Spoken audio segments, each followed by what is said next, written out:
લોહાણા સમાજની નારાજગી જોવા મળી રહી છે ત્યારે સંદેશ ન્યૂઝનો કેમેરો જોઈ એમએલએ ચાલતી પકડી ધારાસભ્યએ સંદેશ ન્યૂઝ સાથે વાતચીત કરી લોહાણા સમાજ વિશે બોલવાનું ટાળ્યું છે। લોહાણા સમાજમાંથી 3 મહિલાઓને ટિકિટ આપી ટિકિટ આપવાનું નક્કી પ્રદેશ કક્ષાથી થાય છે। ટિકિટ આપવી એ મોવડી મંડળ નક્કી કરે છે।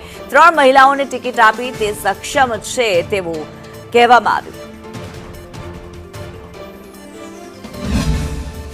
લોહાણા સમાજમાં દર્શિતાબેન ને લઈને નારાજગી છે તે જોવા મળી રહી છે। બેન, લોહાણા સમાજમાં તમારા પ્રત્યે નારાજગી છે, શું કહેશો બેન?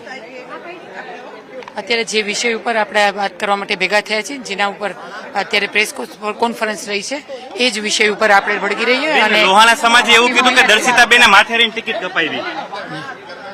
ચાલ બેન, લોહાણા સમાજે એવું કીધું કે માથેરીની ટિકિટ કપાવી તમે।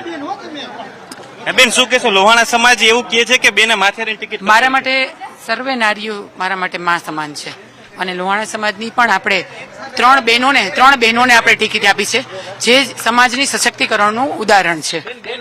નમસ્કાર બેન, વોર્ડ નંબર 2 માંથી તમે ટિકિટ કાપી છે। લોહાણા સમાજે એમ કીધું કે અમે દર્શિતાબેનને જવાબ આપીશું।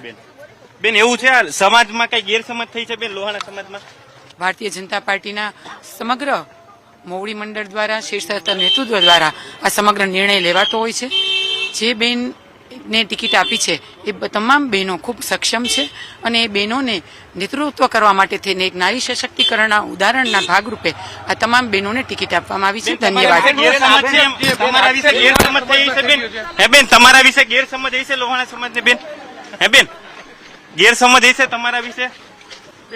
ચોક્કસ આ હતા ધારાસભ્ય દર્શિતાબેન કે જેઓ મીડિયાથી ભાગ્યા હતા અને જે જવાબ છે તે આપવાનું ટાળ્યું હતું। તો બીજી તરફ લોહાણા સમાજ છે તેમાં ભારે નારાજગી છે તે જોવા મળી રહી છે। વોર્ડ નંબર 1, 2 અને 3 માં લોહાણા સમાજે નક્કી કરી લીધું છે કે ધારાસભ્ય દર્શિતાબેન છે તેને જડબાતોડ જવાબ છે તે આપવામાં આવશે। કેમેરામેન માધવ ભટ્ટ સાથે દિવ્યેશ જોશી, સંદેશ ન્યૂઝ, રાજકોટ।